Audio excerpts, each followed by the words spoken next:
दोस्तों नमस्कार। दोस्तों मैं विमल शाही आप सभी लोगों का अपने चैनल में स्वागत करता हूं और उम्मीद करता हूं कि आप लोग सभी लोग स्वस्थ होंगे एवं मस्त होंगे। और सभी राष्ट्रवादियों और सनातनियों से ये निवेदन रहेगा कि आप लोग मेरे चैनल को सब्सक्राइब कर लीजिए। तो दोस्तों आज हम लोग एक बहुत बड़े अपडेट के बारे में डिस्कशन करने वाले हैं और इसके ऊपर जो है काफ़ी विस्तृत रूप से समाचारों में भी चर्चा चल रहा है। बात यह है कि आज मोदी कैबिनेट ने वन नेशन वन इलेक्शन को मंजूरी दे दी है।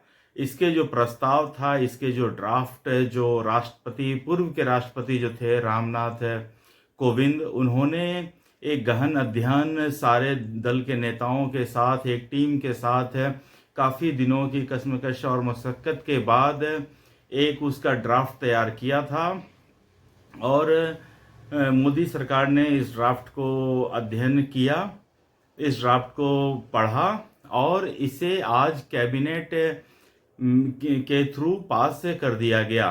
और इसे ये कहा जा रहा है कि 2029 में लोकसभा और सारे स्टेट की विधानसभा का चुनाव एक साथ होगा। दोस्तों अगर मेरी बात मानी जाए तो मैं इसे एक बहुत बड़ा क्रांतिकारी स्टेप मानने जा रहा हूं और इसे मानता भी हूं। अक्सर हमारे देश में समस्या क्या होती है कि हमारे देश में साल भर में मतलब कि दो बार करके तो हर एक साल कहीं ना कहीं चुनाव होते ही रहते हैं। अभी जैसे एक एग्जाम्पल के थ्रू मैं आपको समझा रहा हूँ। 2024 में अभी देखिए मार्च अप्रैल मई ये 3 महीना लोकसभा का चुनाव चला, जून में रिजल्ट आया इसका। तो अभी मोदी गवर्नमेंट बना है। अभी देखिए मोदी गवर्नमेंट का बने हुए 2-3 महीना ही हुआ है कि जम्मू कश्मीर में चुनाव आ गया। अभी जैसे ही चुनाव आया तो आचार संहिता लग जाती है। तो कोई भी पॉलिटिकल पार्टी का सेंटर में सरकार हो चाहे स्टेट में, फिर वो कोई भी डेवलपमेंट के कार्य कर नहीं पाती हैं। लोगों को लगता है या अन्य पार्टियों को लगता है कि जो सत्ताधारी दल हैं वो इस अवसर का नाजायज फायदा उठा रहे हैं, अपने पक्ष में वोट डालने के लिए तरह तरह की घोषणाएं कर सकते हैं, तो आचार संहिता लग जाता है। अभी देखिए अभी जैसे ही जम्मू कश्मीर का चुनाव खत्म होगा, हरियाणा का चुनाव भी है साथ में, अक्टूबर महीने में ये चुनाव खत्म होंगे। उसके बाद समझ लीजिए कि झारखंड का और महाराष्ट्र के चुनाव का नोटिफिकेशन आ जाएगा। फिर 2 महीना के लिए आचार संहिता लग जाएगी। उसके बाद फिर कोई भी पॉलिटिकल पार्टी कुछ भी डेवलपमेंट का काम उस स्टेट में कर नहीं पाएगी। उसके बाद देखिए जैसे ही ये साल खत्म होगा, 2024 खत्म होगा, फिर 2025 के स्टार्टिंग में दिल्ली में चुनाव आ जाएंगे। उसके बाद वो चुनाव खत्म होते ही फिर बिहार का चुनाव आ जाएगा। उसके बाद अन्य स्टेट का, तो मतलब कि पूरा साल मतलब चुनाव ही चुनाव चलते रहते हैं। और दोस्तों मतलब कि चुनाव एक मतलब बहुत जटिल प्रोसेस होता है। इसमें बहुत सारे रिसोर्सेस लगते हैं और जो रिसोर्सेस लगते हैं इसके ऊपर जो खर्चे होते हैं, तो हर एक साल दर साल इतने ज़्यादा खर्चा करने के बजाय और हर एक बार तू मैं भी होता है, ठीक है ना। तो मतलब कि सारे लोग एक बार मैदान में, चुनाव के मैदान में उतरो, जितना मर्जी एक दूसरे को गालियां देना है, जितना मर्जी एक दूसरे को नीचा दिखाना है, एक दूसरे के बारे में उल्टा सीधा और अपने जितना भी घोषणाएं करना है करो एक साथ। 2 महीना 3 महीना जितना भी समय ले सकता है उसे ले, और एक बार चुनाव खत्म होके सारे स्टेट में, सारे सेंटर में गवर्नमेंट बन जाए, उसके बाद 5 साल तक इस झंझट से मुक्ति मिलेगा और सब लोग शांति से अपना काम कर सकेंगे, अपने अपने स्टेट के डेवलपमेंट का काम कर सकेंगे। ये है मेरा व्यू। अच्छा, चुनाव जो है बहुत एक्सपेंसिव भी होता है। इसमें देखिए हर एक पॉलिटिकल पार्टी कितना चुनाव में खर्चा करते हैं, इसका अंदाजा, हालांकि चुनाव आयोग की तरफ से एक लिमिट होता है कि आपको इतना ही खर्चा करना है, लेकिन अब आप बताइए, लिमिट में कोई काम अगर हो जाए फिर तो बात कहना ही क्या है। तो लिमिट में कुछ भी नहीं होता है, और यहाँ चुनाव इतना अनलिमिटेड हो गया है, इतना एक्सपेंसिव एक्सपेंसिव मैं कहता हूँ एक बिजनेस हो गया है कि हर पॉलिटिकल पार्टी, हर कैंडिडेट, पॉलिटिकल पार्टी के तो लोग होते ही हैं, निर्दलीय कैंडिडेट होते हैं, वो भी इतना खर्चा करते हैं कि अगर निर्दलीय किसी भी तरह जीत जाता है तो पहले वो 5 साल कोशिश करेगा कि जो मैंने खर्चा किए हैं वो तो रिकवर कर लूं। किसी भी आदमी को क्या लगता है कि जो आदमी इतना चुनाव में खर्चा कर रहा है वो क्या अपना एक्सपेंस को रिकवर नहीं करेगा? बिल्कुल करेगा। इसलिए आप जब भी चुनाव में वोट डालने जाते हैं, अगर आप मुर्गा भात खाते हैं, शराब पीते हैं कैंडिडेट के पैसे से, तो आप समझ लीजिए कि आप एक भ्रष्टाचारी कैंडिडेट को वोट दे रहे हैं, उसे जिता रहे हैं, और वो जीतते ही सबसे पहले अपना पैसा रिकवर करने का कोशिश करेगा। और वो रिकवर किससे करेगा? आपसे करेगा, हमसे करेगा। और वो कहाँ से लाएगा? छापेगा मशीन, घर में बैठ के पैसा छापेगा क्या वो? बिल्कुल नहीं। तो यही होता है। तो इतने ज्यादा एक्सपेंसेस करते होते हैं, और तो सारे एक्सपेंसेस जितने भी हैं, जैसे कि एम्प्लॉयज़ का डिप्लॉयमेंट होता है, जितने भी सरकार के मशीनरी होते हैं, एम्प्लॉयज़ होते हैं, सबको इलेक्शन ड्यूटी पे लगाया जाता है। मुझे याद है मेरे फादर जब जॉब करते थे तो मतलब चुनाव में जाते थे, 10 दिन के लिए, 15 दिन के लिए चुनाव में जाते थे, लगे रहते थे उसी में, घर तक नहीं आ पाते थे, क्योंकि चुनाव की ड्यूटी जरूरी नहीं होता कि आपके सिटी में ही आपको मिल जाए। तो ये कंटिन्यू है आज तक है। अच्छा, सिक्योरिटी फोर्सेस का डिप्लॉयमेंट उतना ही होता है, इतने ज़्यादा अरेंजमेंट्स करने होते हैं कि आपको हर एक बार सिक्योरिटी फोर्स का डिप्लॉयमेंट करना होता है। तो ये सब सारे चीज़ एक बार अलग अलग फेजोस में हो जाएंगे। तो मुझे लगता है कि जो बार बार एक्सपेंसेस का जो बात होता है वो एक्सपेंस भी भारत सरकार का कमेगा, और इलेक्शन जो एक बहुत कॉस्टली प्रोसेस है वो कॉस्ट भी थोड़ा बहुत रिड्यूस होगा। तीसरी बात ये हो रही है कि जो बार बार चुनाव होते हैं, यहाँ अलग होता है, वहाँ अलग होता है, इस चुनाव के मुद्दे अलग होते हैं, उस चुनाव के मुद्दे अलग होते हैं, और नेता लोग एक दूसरे को गाली हर एक साल में 2 बार होते हैं, तो फिर नेता आमने सामने होते हैं, एक दूसरे को गाली देते हैं। अच्छा, नेता जितना गाली देते हैं उनके जो पॉलिटिकल वर्कर्स होते हैं वो एक दूसरे को गाली अधिक देते हैं। नेता में तो फिर भी दोस्ती हो जाता है। अगर पार्लियामेंट में कांग्रेस वाले और बीजेपी वाले चुनाव के मैदान में लड़ रहे होते हैं तो चुनाव जीतने के बाद वो दोनों एक साथ चाय पीते हैं, लेकिन उनके वर्कर्स तो एक दूसरे को फूटी आंख देखते तक नहीं है। ये समस्या होती है। और हर एक 6 महीना में आता है तो हर एक 6 महीना में फिर वो लड़ते हैं।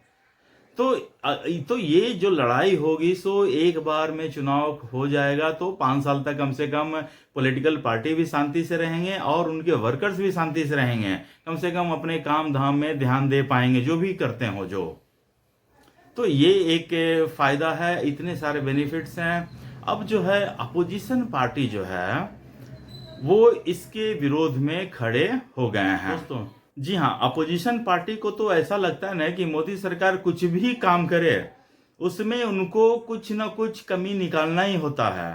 तो ये 1 नेशन 1 इलेक्शन में भी अपोजिशन पार्टी काफी विरोध कर रही हैं। ऐसा लग रहा है कि ये एक मोदी सरकार के हाथ में ऐसा हथियार लग जाएगा जिससे मोदी सरकार को फायदा हो जाएगा। अरे फायदा होना होगा तो मोदी को भी होगा, फायदा होना होगा तो कांग्रेस को भी, अपोजिशन को भी हो सकता है, ठीक है ना। लेकिन कांग्रेस वाले ये कह रहे इतने रिसोर्सेस कहाँ से आएंगे, इतने ईवीएम कहाँ से आएंगे, इतना मतलब कि मैनेजमेंट कैसे हो पाएगा, इतना रिसोर्सेस कहाँ से आएंगे। तो हर एक चीज को लेकर कांग्रेस काउंटर कर रही है और ये कह रही है कि मोदी सरकार जो है तानाशाही कर रहे हैं, फेडरल स्ट्रक्चर को खत्म करने की कोशिश कर रहे हैं। दोस्तों 1947 में जब देश आजाद हुआ था तो करीब 64-65 तक 1 नेशन 1 इलेक्शन ही था। तो क्या उसमें देश में फेडरल स्ट्रक्चर नहीं था? कांग्रेस अपना पोल खुद क्यों खोलने पे मतलब कि आतुर है भाई? कांग्रेस कहता है कि हमसे पूछा नहीं गया है। ये बिल्कुल सरासर झूठ है। रामनाथ कोविंद की जो कमेटी है उसमें हर एक लोगों से पूछा गया है, हर एक पॉलिटिकल पार्टी का उसमें कंसेंट लिया गया है और एक डिटेल रिपोर्ट प्रस्तुत किया गया है राष्ट्रपति के सामने। और मोदी सरकार जैसे ही बना तो उसने अपने अधिकारियों को ये रिपोर्ट दिया गया और बोला कि मेरा 100 दिन का एजेंडा है, इसको इम्प्लीमेंट करना है। तो मोदी सरकार के अधिकारी इसमें लग गए और इस रिपोर्ट को विस्तृत तरीके से पढ़ा है, तब जाकर मोदी कैबिनेट ने इस रिपोर्ट को मंजूरी दी है। और कल के अमित शाह के कॉन्फ्रेंस में उन्होंने प्रेस कॉन्फ्रेंस में ये कहा कि मोदी सरकार वन नेशन वन इलेक्शन के लिए बिल्कुल प्रतिबद्ध है और 2029 में ये करवा के ही रहेंगे। और दोस्तों, मुझे जहाँ तक मानना है कि एक बार मोदी सरकार ने जो ठान लिया वो करके ही रहते हैं। अपोजिशन चाहे जितना भी करते रहे, ये कैसे करेंगे, वो कैसे करेंगे, ये कैसे होगा, वो कैसे होगा। दोस्तों देखिए, कोई भी जब प्रोसेस स्टार्ट होता है तो उसमें डिफिकल्टीज आती है, प्रॉब्लम्स आती हैं, लेकिन उस प्रॉब्लम्स को आप पहले, कुछ प्रॉब्लम्स ऐसे होते हैं जो पहले से आप आइडेंटिफाई कर लेते हैं, लेकिन कुछ ऐसे रिस्क होते हैं जो जब आप प्रोसेस के इम्प्लीमेंट करते हैं तब आते हैं सामने, एक्चुअल इम्प्लीमेंटेशन में आते हैं। तो आप उस समय उस प्रॉब्लम को दूर करने का प्रयास करते हैं। ऐसा नहीं हो कि पहले ही से हाथ उठाकर बैठ जाएंगे, भैया इसमें तो प्रॉब्लम आएगा तो हम कर ही नहीं पाएंगे। ऐसा नहीं होता है। अगर सरकार की कोई इच्छा शक्ति हो तो किसी भी तरह से ये किया जा सकता है। ऐसा नहीं है कि कोई भी प्रॉब्लम आएगा तो उसको मोदी सरकार या कांग्रेस की गवर्नमेंट करने में अक्षम है। अब कांग्रेस की प्रॉब्लम ये है ना कि कांग्रेस को लगता है कि ये जो अगर one nation one election implement होता है तो इसका जो है मोदी गवर्नमेंट फायदा उठा लेगी। अरे भैया, ये नहीं भी अगर होता है तो भी इसका मोदी गवर्नमेंट फायदा उठाएगी, इसके बेनिफिट लोगों तक पहुंचाएगी और तुमने ये इंप्लीमेंट होने नहीं दिया ये बात बताएगी। तो तुम्हारा जो जननायक है उसका क्या हाल होगा, वो मुंह छुपाते हुए फिरेगा कहीं। हाँ, वैसे भी तुम कहते हो हमारे राहुल गांधी जननायक है, तो जननायक को लाओ ना सामने, उनको बोलो कि हाँ इस वन नेशन वन इलेक्शन में अपना समर्थन दे और इसे जब बोलो कि 2029 तक रुकना है, क्यों 2027 में ही इसे इम्प्लीमेंट करो। लेकिन नहीं, कांग्रेस जो है हर एक कोई भी मोदी सरकार इशू लेकर आती है तो कांग्रेस पहले डर जाती है। ठीक ना, कांग्रेस का मैं बता रहा हूं, कांग्रेस डर जाती है, उसका नाम नुकुर करती है और उसके बाद अगर वो जीत जाती है तो कहते हैं कि देखिए हमारे जननायक ने ऐसा कर दिया। आप देखिए, राम मंदिर इशू में भी ऐसा ही था। कांग्रेस हो, समाजवादी पार्टी हो, वो इसका पुरजोर तरीके से विरोध करते थे, राम मंदिर नहीं बनना चाहिए, राम मंदिर नहीं बनना चाहिए। और भाजपा के अथक प्रयासों के बदौलत जब राम मंदिर बन गया तो सारे लोग कहने लगे राम हमारे भी हैं, हम भी राम भक्त हैं। तो अब तो ये तो अपोजिशन का हालत है। अब मैं अपोजिशन वालों को एक चैलेंज दे रहा हूं कि तुम मंदिर बनने से पहले ही कुछ अपना भी एफर्ट दिखाओ। काशी में ज्ञानवापी का ये लोग संघर्ष कर रहे हैं, मथुरा में जो मस्जिद है कृष्ण जन्मभूमि के ऊपर है, तुम भी कुछ एफर्ट डालो कांग्रेसियों, ताकि तुम बाद में कह सको कि हाँ इसमें हमने भी एफर्ट डाला है। बाद में जब कुछ अगर हो जाता है, बाद में फिर तुम न कहना कि इसमें राम हमारे हैं, शिव भी हमारे हैं, कृष्ण हमारे हैं, कृष्ण सबके हैं, हम कृष्ण के वंशज हैं। मुलायम सिंह यादव, अखिलेश यादव को तो शर्म नाम का चीज नहीं है। अभी मैं टीवी पे देख रहा हूँ, अखिलेश यादव का जो एक आता है ना वो प्रवक्ता अनुराग भदौरिया, वो तो एक नंबर का गधा है। वो कहता है कि किसी ने किसी से पूछा ही नहीं, सरकार तानाशाह की तरह काम कर रही है। जबकि उसी डिबेट में जो एंकर थी उन्होंने कहा कि अनुराग जी आपको नहीं पता है तो आप चुप बैठिए। इस पे हर एक पार्टी का, हर एक स्टेक होल्डर से डिस्कशन किया गया है। उसके बाद कांग्रेस के भी प्रवक्ता जो थे बैठे थे, वो कहते देखिए किससे पूछा गया मुझे नहीं मालूम। अरे तो तुम्हारे पार्टी में तुम्हारी वैल्यू नहीं है तो इसके लिए मोदी जिम्मेदार थोड़ी ना है। तुम्हारी पार्टी ने जिसका नाम दिया होगा उसी से तो पूछा जाएगा। तुम्हारी पार्टी में इतनी औकात ही नहीं है कि वो इन सब डिस्कशन के लिए तुम्हारा नाम आगे करे, तो इसमें मोदी जिम्मेदार कैसे हो गए?